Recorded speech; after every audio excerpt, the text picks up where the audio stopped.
Essa história começa num dia febril, tão quente que parecia que o diabo estava soprando sobre essa pequena cidade, cravada entre serras no interior de Goiás. O céu estava rajado de vermelho, por conta de ser fim do dia ou pelo sangue dos filhotes de passarinhos que Didi e Juca, sem nenhuma culpa, arrancavam dos ninhos e os arremessavam contra as rochas. O som de seus corpinhos estourando nas pedras podiam ser ouvidos de longe, por ouvidos treinados para o castigo. Não por remorso, mas por medo de serem vistos, e foram, revelados pelos pipocos de ossinhos quebrando, os dois diabinhos fogem desesperados da cena do crime. Cansados, ofegantes de tanto correrem, atravessando muitas e muitas esquinas da cidade, uma após outra, e já se sentindo seguros pela distância da barbárie cometida, são surpreendidos por uma senhorinha, baixa, negra, com o corpo coberto por camadas de vestidos e uma saia azul, ornamentada por incontáveis botões coloridos. Na cabeça, uma coroa de cabelos crespos, grisalhos e cravejados por grampos que ela recolheu por anos em suas andanças pelas ruas da cidade. As duas crianças, ao fitarem os olhos daquela senhora e já imaginando o que viria, reproduziram em seus olhares o mesmo pavor do olhar inocente e frágil de suas vítimas. Suaram e urinaram de medo. Num movimento súbito e de maestria, a pequena mulher pega a sua inseparável trouxa, abre-a e a lança sobre os meninos, cobrindo-os de uma escuridão profunda e encantada. Por azar ou merecimento, foram capturados por aquela que é o terror das crianças daquela cidade. O olhar de mãe enraivecida da senhora dos grampos e botões antecede outro movimento ágil que agora retira a trouxa que cobria os pequeninos vilões. Estão trêmulos, suados, olhares perdidos com todas as suas articulações enrijecidas, em transe, deitados no chão, um ao lado do outro, em um porão de um lugar qualquer. Um suave som de água que corre encanta o ambiente fresco e de penumbra rala. Enquanto os diabinhos rangem seus dentes, a senhorinha caminha deslizando no chão do que é sua casa, sumindo e aparecendo dentro dos cantos do lugar, trazendo pedaços de coisas, ervas, fumaça, colocando ao lado dos corpos inanimados das crianças. Ao som do farfalhar de centenas de botões, a senhora do porão e dos medos aninha entre os garotos, na altura de suas cabeças, endemoniadas pela crueldade infantil. Com sua voz muito baixa e trêmula, e longe de ser um sinal de fraqueza, mas sim num tom de reza e bendição, fala fundo dentro daqueles pequeninos ouvidos. Sua fala faz os corpinhos tremerem. Antes de começar os ensinamentos, assoprou sobre as crianças deitadas e em seu assopro podia-se ouvir um passarinho esmagado no ninho. Assim, ela iniciou o corretivo, um pesadelo em troca de cada vida tirada. Tentarei descrever cada momento, um por um, com o maior número de detalhes possível, da maestria de um ser encantado ao ensinar crianças malvadas. Comecemos. Um passarinho esmagado no ninho.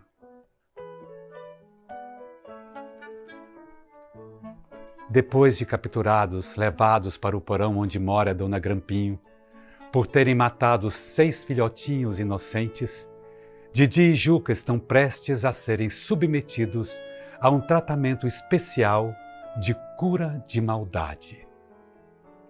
Dona Maria dos Grampos, ainda aninhada entre os dois deitados, calma, sem raiva e sem dó, como se abençoasse Estende as mãos sobre as cabeças dos meninos, que de imediato empalidecem, como se um manto de cinza fosse deitado sobre suas faces, para, em seguida, pousá-las pesadamente sobre seus pequeninos crânios. Pressionando seus polegares entre as sobrancelhas dos garotos, faz com que eles passem a ouvir os pensamentos dela e mergulhem profundamente numa espécie de transe, caindo num abismo das imagens de cada palavra dita por ela. Com lágrimas pingando de seus olhos, a pequenina mulher começa o que é o encantamento de educação. Um passarinho esmagado no ninho. Menino ruim, tão com medo de mijar nas cárceres, medo. Vão sentir medo de doer. Vão ter que escutar umas coisas de gente ruim que nem vocês. Gostando ou não gostando, vão escutar, dentro do coração. E o coração vai ver. Uma pra cada bichinho que eu vi estourar. História de gente mardosa que foram condenada a assombrar. Vou começar contando o caos de uma moça torta que nem as árvores do cerrado, torta que nem vocês. Uma moça que era uma praga de tão ruim que só de olhar na cara dela, naquele bicão, pra ver o focinho do Satanás. O nome dela era Teresa. E aconteceu faz tempo demais da conta. Mas de tão cabulosa, nunca saiu da cabeça dos moradores daquela cidadinha que tem nome de capim, Jaraguá. É lá que morava também essa moça esquisita demais. Tinha os beiços que quase virava pro riba dos queixos dela e que o povo tudo a reparava. Tão grande que passaram a chamar ela de Teresa Bicuda. As beatas noveneiras não perdiam a missa, mas Teresa não ia de jeito nenhum, nem à custa de reza braba. E até trabalhava nos domingos para mostrar que não guardava dia santo. Vivia xingando e praguejando todo mundo, tudo que era vivo e tudo que já era morto. As beatas noveneiras até fizeram uma simpatia, deixaram em jejum por 20 dias 20 cachorrinhos de estimação para ver se o coração da beiçuda adocicava. Teresa, quando descobriu feito as beatas, falou gargalhando e com cara de entojo: não adianta! Mais de 20 fiotinhos inocentes já fez morrer na barriga das suas mães. E quando nasceu, sapateei em riba. Eita, moça ruim. Ela batia na mãe, montava nas costas dela que nem monta num cavalo. A coitada da mãe, cansada de tanto ser judiada e de ter a fia marvada grudada nas veias do pescoço dela, chupando tudo que ela tinha, morreu de tristeza, de desgosto e de raiva. Era tanta raiva que um cadiquinho antes de morrer rogou uma praga na fia, a mais terrível de toda, a praga de mãe. Quase morrendo e com a fala fraquinha, foi desfiando, que nem uma reza no terço, falando na cabeça da becuda as suas últimas palavras. Foi terrível. Que a maldade da Teresa ia comer ela de dentro pra fora, até tomar o lugar dos coros dela, e que ela ia estar condenada a vagar gritando na solidão, marrada numa terra maldita, onde nem capim brabo nasce. E a depois morreu. Então Teresa foi ficando perrengue, e foi só piorando, e foi ficando cada vez mais ruim, cada vez mais virando a praga que a mãe rogou, até o dia da morte dela. No dia que Teresa morreu, o povo deu graças a Deus, ninguém chorou. Ao invés de enterrar ela no cemitério atrás da igreja, enterrar dentro da capelinha, sem nenhuma reza e quase sem ninguém. A maldita, de tanta raiva, revirou dentro do caixão que nem uma onça amarrada, até o primeiro galo cantar no meio do escuridão da noite, a hora dos perdidos de desespero. Para ela, lá dentro da capelinha, doía. Então ela gritou de rachar. Na capelinha não, na capelinha não, na capelinha não, me tira daqui, me tira daqui. Todo mundo acordou apavorado com os gritos dela, implorando para arrancar ela da capelinha. Era grito, era uivo que não acabava mais. Batia e unhava nas paredes do caixão que dava para escutar na última casa da cidade. Passou a noite tudinha nos berros, até o sol brotar nas beiradas envermelhadas do céu. As beatas e todo mundo se juntaram na romaria e rezaram em pé para ver se Teresa deixava a cidade dormir em paz. Mas estava só começando. Teresa virou arma penada. Todo mundo passou a ver ela vagando nas ruas e gritando que nem quando a gente sente dor de dente prode ou dor de amor perdido. De noite não teve grilo cantando, nem sapo, nem coruja. Era só o barulho do nada e os gritos. Malho, o sol brotou e todo mundo foi correndo entrar na capelinha para desenterrar a bicuda e enterrar no cemitério, atrás da igreja. Mas não adiantou nada. Mas à noite, Teresa prosseguiu nos gritos no meio da rua, apavorando todo mundo. E não era mais só a arma dela que o povo via. Com ela agora tinha também um cheiro de enxofre e do vestido da mulambo penada despencavam as línguas de fogo que nem melado, torrando tudo que grudava. Os gritos eram tão altos que os beiços dela sacudia que nem um trapo roxo saindo daquela cara cinza e babava, que nem quiabo cozido. Batia nas portas das casas pedindo para entrar. Nenhum espírito de Deus ou do diabo abriu para ela. Nesse um bom coração fosse abrir, a praga de mãe ia segurar a porta fechada. No dia, tentando a resolver de vez, tiraram o corpo dela do cemitério e levaram para a serra, que ficava pertinho da cidade. Era de dia e a bicuda estava presa dentro do caixão. Precisou de um monte de homem e uma carroça com 2 cavalos para levar ela amaldiçoada. A bicha sacudia dentro do caixão, berrando, praguejando. Parecia que as taubas não iam aguentar e a onça ia escapulir. Os homens enrolaram o corda em volta do caixão e apertaram com força. Mesmo assim, era só prego voando. O desespero dos homens só ia aumentando. Chegaram na serra e ligeirinho abriram o buraco no chão para socar a filha desnaturada e amaldiçoada. Tacaram o caixão lá dentro, um saco de sal, uma cruz e terra pro riba. Ela calou e ficou quietinha. Os homens baixaram, puseram os ouvidos na terra para escutar, mas não escutaram. Tava quietinha e caladinha. Os homens então pegaram o rumo da cidade, mortinho de canseira, que nem os cavalos que eles puxavam. Aí a cidade teve sossego. Lá só nasceu um pé de caju de cabeça para baixo, com as raízes espetadas para riba e com a caixona de marimbondo pendurada nele. Bicho nenhum chegava perto. Fincaram a cruz no buraco aonde socaram ela, na cabeceira do corgo, que passava perto. Lá nunca mais nasceu planta alguma, nem passarinho cantou, nem nada, nada. Então o corgo secou. Ficou mal assombrado por uma fia mardosa e beiçuda. A pequenina retira suas mãos dos crânios das crianças e caminha rumo a algum canto do porão. O que trará de lá é uma surpresa. 3 passarinhos esmagados no ninho. Dona Maria Grampinho, após levar Romãozinho, o assassino de sua própria mãe, para passear nas almas dos garotos deitados à sua frente, levanta-se, pega uma pequenina bacia, enche de sal e água. Pega também um galho de arruda, embebe num guento e chacoalha, respingando sobre os meninos adormecidos.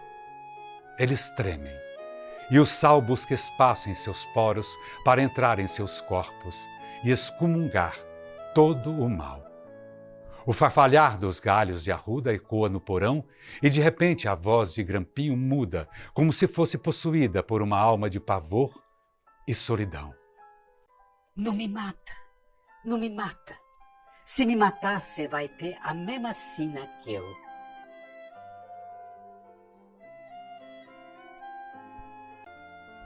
Ela, voltando ao seu estado normal, anormal, ainda respingando água sobre as crianças, às vezes fala, às vezes pensa, mas sempre é ouvida.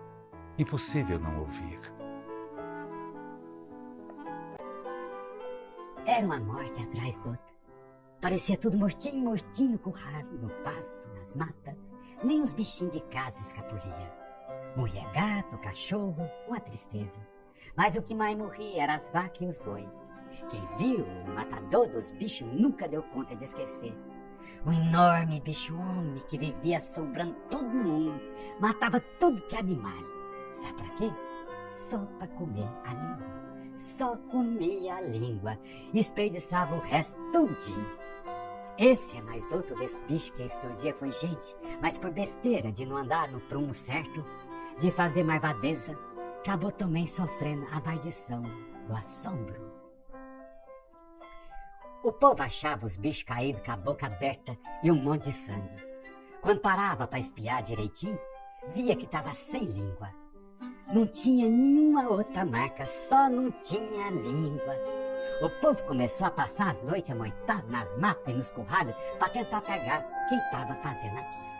Juntava também novena pedindo pro santo acudir. Eu só via eram nas pegadas de escarça beirando os corpos dos bichos sem língua, igualinho do macaco. O mais esquisito era que as línguas não eram cortadas, era arrancada. Um dia, cansado de ver tanto bicho morrer na sua fazendinha, o peão chamou sua mulher para prosear e falou que ia atrás da besta, que só voltava depois de arrancar a cabeça da criatura e pendurar na porta de casa. Ela, agarrada com seus 2 filhos pequenos, pedia chorando pro marido não ir, mas adiantou não. Da porta de casa, empareada com as crianças, olhava o marido mergulhar no breu da noite, só com a lamparina nas mãos, uma espingarda nota e um bezerro amarrado numa corda enroscado na cintura dele. Lá no meio do mato, o corajoso, arresolvido, amarrou o bezerro no pau e amoitou dentro de um buraco de árvore e dali não saiu para nada, até passar um monte de dia e noite. Cansado, sem comer, sem beber, sem dormir, pegou no sono e quando acordou, viu que o bezerro tinha sumido.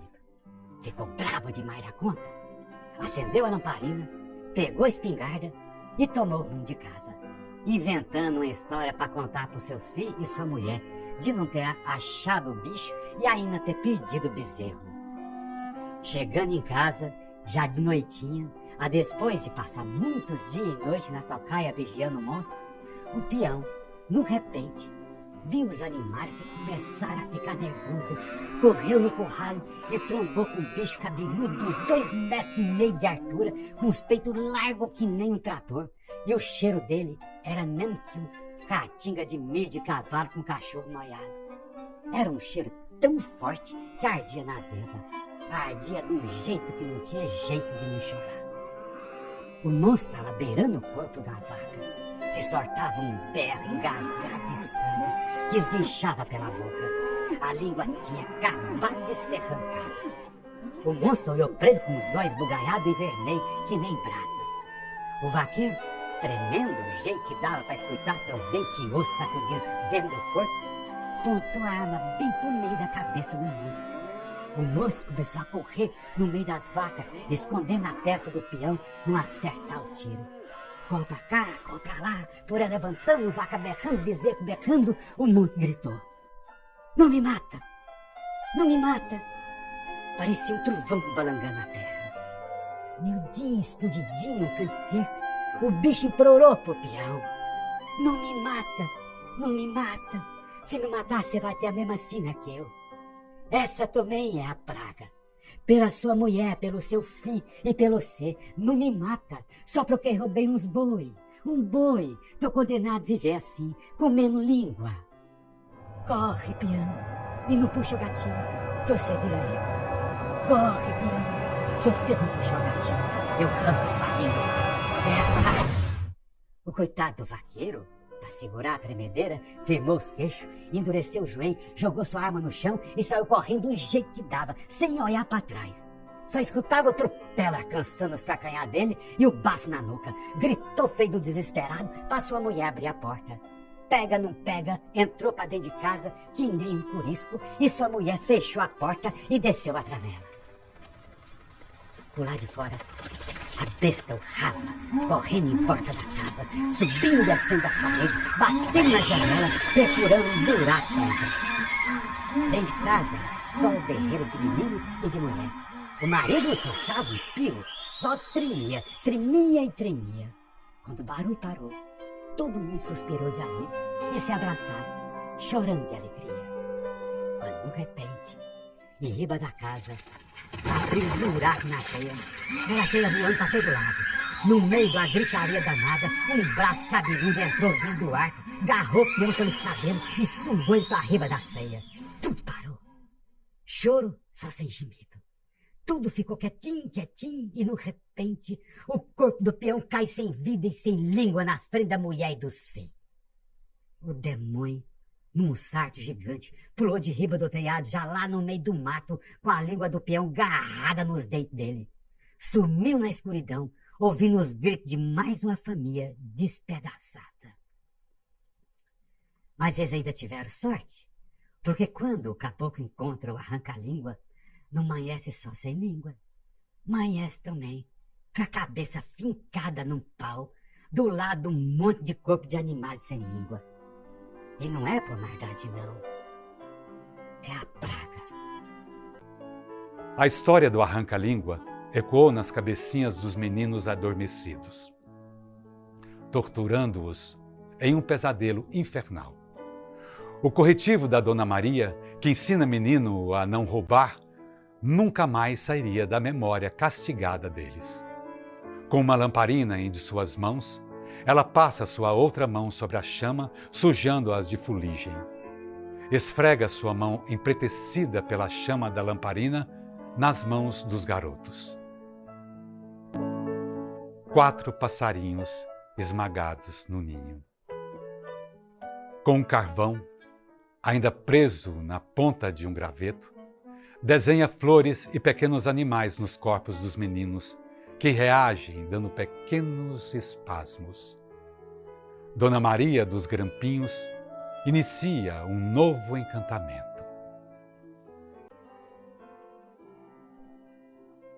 Tem mar que vira, tem mar que nasce, tem mar na terra, tem mar no céu, tem mar na água.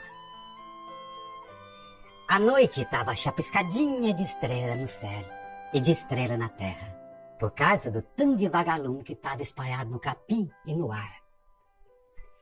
Mesma noite tão bonita que nem uma moça enfeitada pro baile, a mãe do pescador fartou rastejar que nem uma lesma, pedindo pro filho não ir pescar. Ela saiu atrás dele, até as canelas doer, pedindo pra ele não ir. Não faz isso, meu filho, que precisança de sair de casa é essa?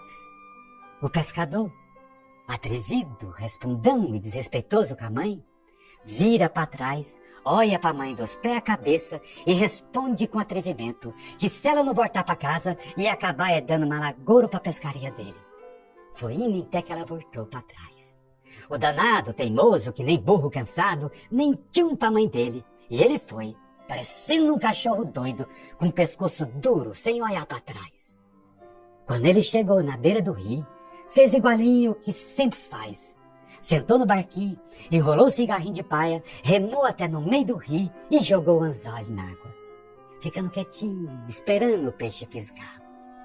De repente, começou a escutar uma risada. Devagarzinho, essa risada virou uma gargalhada que espirrava nas paredes do céu. O danado rodou que nem piorra dentro da canoa para ver se via de onde via aquilo e nada. O barulho parecia de um pau de lenha rachando. O teimoso, esticadinho de nervo em riba da canoa, apertava os olhos para ver se via mais longe no escuro, mas não via nadica de nada. Tava sozinho, sozinho. Sentiu um rupio subir nas pernas dele, um rupio de rupiar o saco e do tal batorar a agulha. De repente, a linha do anzol estica de peixe, sem saber se puxa ou não puxa, com as mãos balangando que nem vara verde, começou a puxar. E tomou um arranco que quase arranca os braços dele. Ele deu um grito fino de dar dó, parecia o grito de uma mulher. O peixe, grudado no anzol, arrodeia a canoa até fazer ela rodopiar tão depressa que formou o rebojo. O coitado só podia mesmo gritar fino e mijar nas garças. A gargalhada e o grito fino do machão trovejava no céu. De repente, no meio do rebojo, sai uma gofada d'água que mandou a canoa do desnaturado para a altura. O pescador berrou que nem bezerro desmamado, chamando a mãe. Quando pensa que não, a canoa despenca que nem uma jaca e bate seco na água. O danado grita fino e grita até tudo voltar a ficar quietinho. Água mansinha.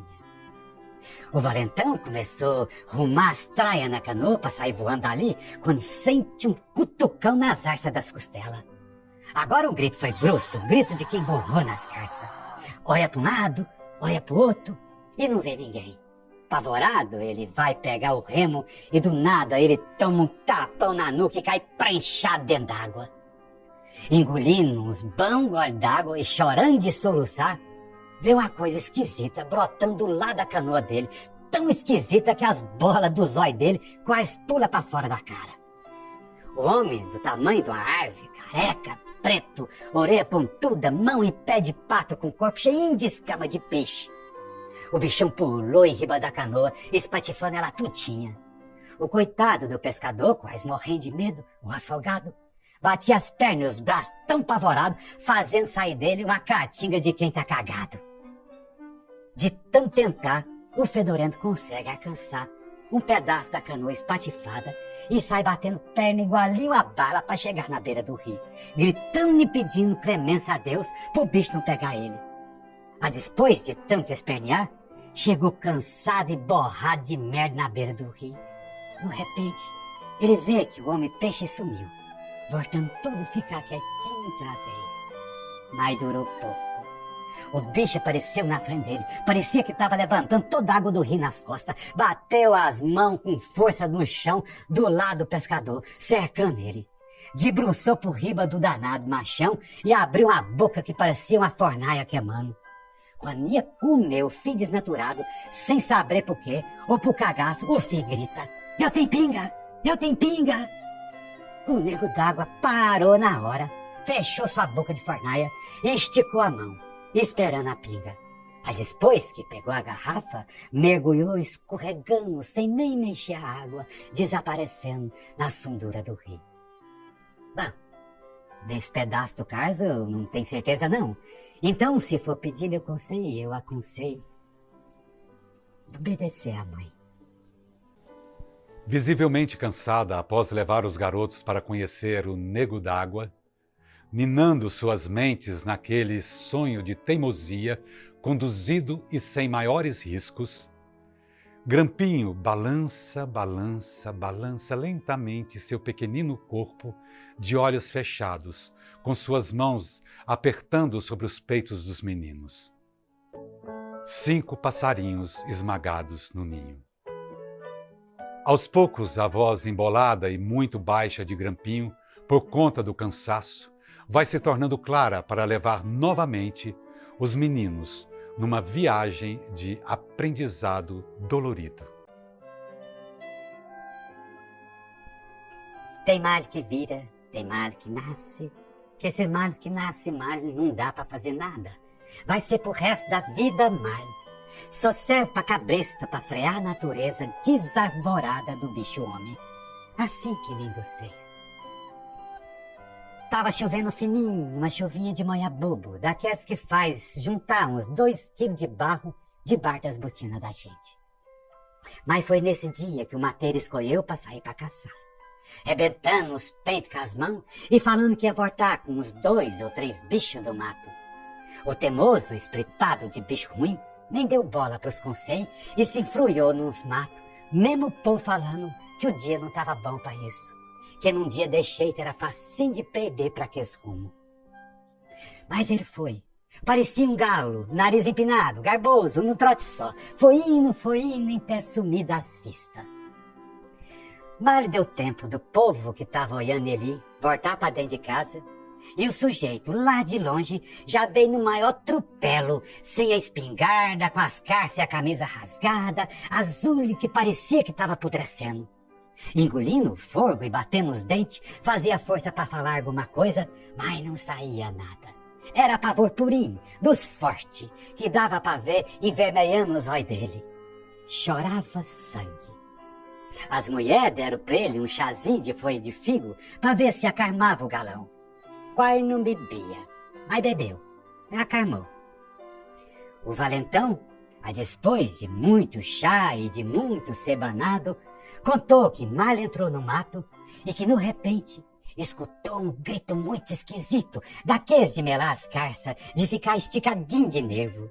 Que os gritos começou a embaralhar o juízo dele, que a estrada começou a ficar fina, até sumir, e que às vezes era um grito igualinho o grito de alguém da família dele. Aí, ele tontinho, sem entender nada, ia atrás do grito, socando cada vez mais dentro do mato, e quanto mais ele respondia, mais o grito vinha de tudo quanto é lugar, e cada vez mais perto, e cada vez mais longe. Contou que quando ele virou, vomitando de tanta tonteira, viu um bicho que era grande demais da conta, todinho coberto de cabelo e tinha uns olhos só. No meio da testa, um chifrão torcido na cabeça. Tinha também uma perna só. Diz que a fera estava engolindo um homem, espatifando ele tudinho e antes de enfiar ele na goela. E que ele viu um espírito do homem, quando ele estava morrendo, saindo e escorrendo pelos cabelos do bicho e entrando num troço que parecia uma garrafa, mas que era o pé do monstro. Um só. O coitado começou a gritar e o bicho viu ele. Jogou fora os pedacinhos que tá fartando engolir do homem, rosnou bem alto, furioso, e aprumou no rumo do galão. Ele saiu disparado, tropicando os pedaços de pau no meio do caminho, perdido, sem estrada, sem rumo, vomitando até as tripas, com a besta atrás dele, arrancando tufo de cabelo da cabeça dele, que dava para escutar seus miolos estralar. Sentiu uma unhada no lombo que fez ele envergar que nem um bodoque e pular longe. Entrou voando no meio dos espinheiros, rebentando aquilo tudo nos peitos. Corria para não parar mais. Quando ele pensou que estava escapulindo do bicho, o danado sarta na frente dele. O valentão, de susto, sortou um urro de desespero antes de ser agarrado pelo bicho. Ali começou uma briga de vida ou morte. Pra falar a verdade, nem era uma briga, era um querendo comer e o outro tentando escapulir, chutando os beiços do monstro para não ser engolido. Na briga, o sortudo, todo melado de sangue, estava escorregando feito quiabo. E num golpe de sorte e de torcida de corpo, escapou caindo das mãos do monstro pro rumo do chão. E o pé de garrafa cansou, coitado, ainda no ar. Na altura da barriga dele, pegou o teimosão e espremeu no seu bucho enorme. Mas foi bem nessa hora que a sorte veio acudir o desgramado. Espremido na barriga do monstro, o danado disse que, sem querer, acertou o dedo no umbigo da besta, o único lugar que não tinha cabelo. Falou que o monstro deu um rosnado bem ar, babou tudo e escapuliu pro meio do mato. Só sei que, depois disso, o pé de garrafa fica rondando em volta das casas de noite, gritando e tormentando os moradores daquele lugar, que nem consegue se mexer na cama de tanto medo. Quando eles acordam, vê um rastro redondinho do bicho no chão. Dizem que o bicho só vai parar de tormentar a cidadinha depois que ir às forras com o caçador. Após acalmar os corpinhos em torpor das crianças agitados pelo assustador pé de garrafa, amorosamente a pequenina senhora senta-se no chão, ao lado das crianças, e com esforço pega um deles em seu colo. Deita a cabeça do outro sobre os botões coloridos de seu vestido, amassado em suas pernas. 6 passarinhos esmagados no ninho.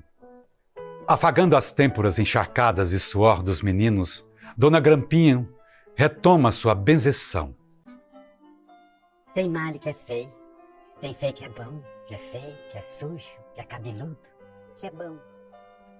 Esse caos é para essa raça de gente que só sai pros matos para matar, para cortar, para queimar. Para essa raça de gente que não pode achar bonito o que quer pegar, prender, ser dono, roer até ficar no toco. O moço desse caos, que meu coração doído de amor jurou de jeito nenhum falar nele, nunca mais. E eu a respeito demais da conta meu coração, era um homem dessa raça de gente. Na casa dele não faltava nada. Tinha porco, tinha galinha, tinha vaca, tinha pato, tinha tudinho que ele precisava para não sofrer de fome e ainda sobrar para dar pros outros.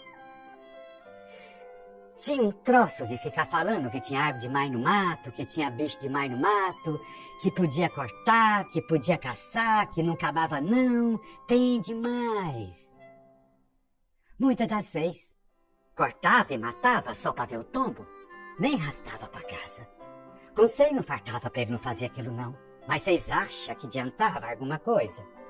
Mas com as matas você não brinca não. As matas têm seus filhos com o coração de Deus e com a cara do diabo. Eles pedindo pra ele não ir, que tinha demais o de comer dentro de casa. Teve jeito não. Falou que queria comer uma capivara, que já estava sentindo o gosto dela nos dentes, escorrendo pra sua goela. O espretado saiu aí no escuro, bem cedinho, e antes do sol querer começar a querer nascer. Pegou a espingarda e foi, desfiando o rosário, pedindo pro Nosso Senhor ajudar a matar. Eu sempre sabia que ele não entendia nadinha de nada de Nosso Senhor. Quando voltou, variadinho, numa trimura de dadó, e cheio de vergonha na cara, que nem pensei que tivesse alguma, contou que chegando no mato, subiu numa gaia de pau perto de um poço d'água e ficou lá, esperando, sentado, enforqueado nas gaias e até os bagos adormecer. Quando já estava pingando de som, de tanto esperar, escutou um barulho. Olhou e viu uma capivara grande e gorda, com bem uns 10 fiotinhos em volta dela. Pensou, Nosso Senhor escutou meus pedidos, vou matar tudo. Mesmo vendo os fiotinhos e o leite esguinchando os mamás da capivara, não lembrou que já foi fiote e nem lembrou que já teve mãe. Pegou a espingarda, alisou que nem homem alisa o pinto e apontou. Diminuiu o fogo até quase parar de respirar. Foi espremendo o gatilho da espingarda devagarzinho, escorrendo baba nos cantos da boca e um sorriso do capeta nos olhos. Quando ia disparar, os gais do mato balançaram com o vento que soprou de supetão, que parou logo, espantando a capivara e esparramando os fiotinhos. O caçador sem coração mordia, gritava, dando murro nos gais da árvore, mas mesmo cego de raiva, deu pra ele ver um fiotinho parado, que ficou meio abestado na confusão. Apontou de novo a espingarda, alisou outra vez que nem homem alisa o pinto, fez a pontaria e quando ia atirar, um graveto caiu do lado do bichinho, que disparou na carreira, jogando barro pra todo lado com as suas patinhas, mais ligeiro do que um curisco. Era só um fiotinho. O brabão pulou da árvore, espumando de raiva, e saiu na carreira atrás do bichinho. Corre pra lá, corre pra cá, desviando os gai, pulando moita. Quando tá pega, não pega, que ia pegar. O chão começou a levantar e um ronco muito forte começou a revirar as folhas secas, jogando elas pro vento, dentro um redemoinho que soprava tudo com muita força. O coitado travou enroscado os cabelos das pernas. Era um homem velho, com as mãos enormes, barba muito preta, o corpo cobertinho de cabelo sujo que parecia cabelo de porco, os pés de bode e o nariz azul.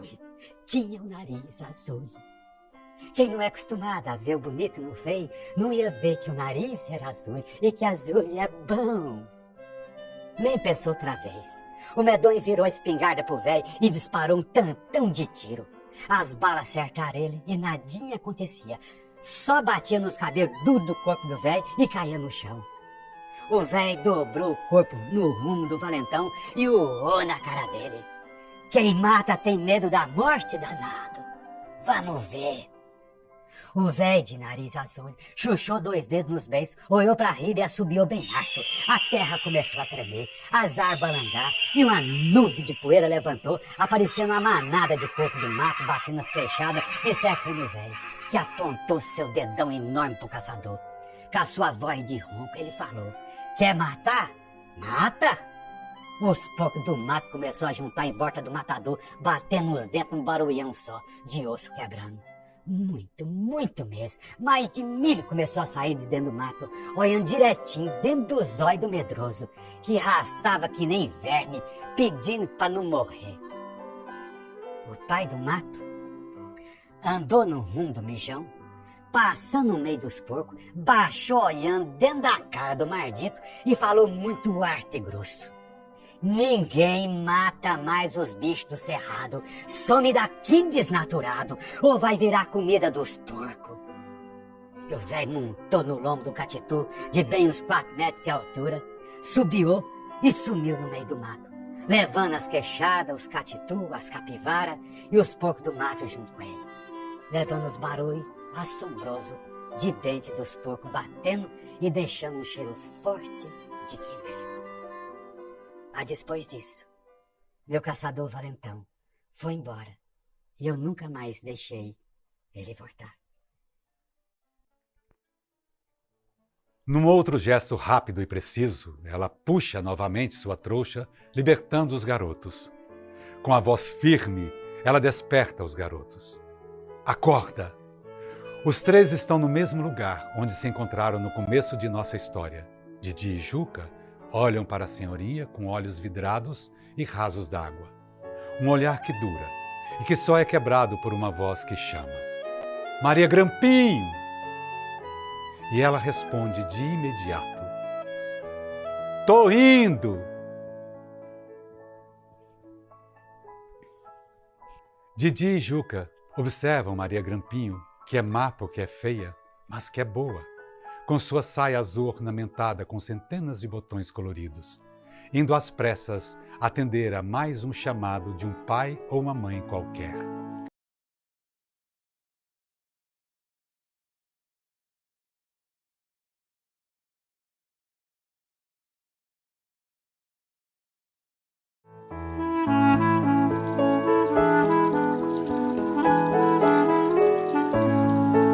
Maria Grampinho achou um botão, costurou na roupa usando um cordão.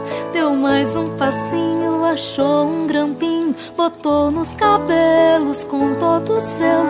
Andando na rua, pisou num pingente, deu uma risada mostrando os dentes. E logo adiante, debaixo de uma folha, retalhos de pano, pôs na sua trouxa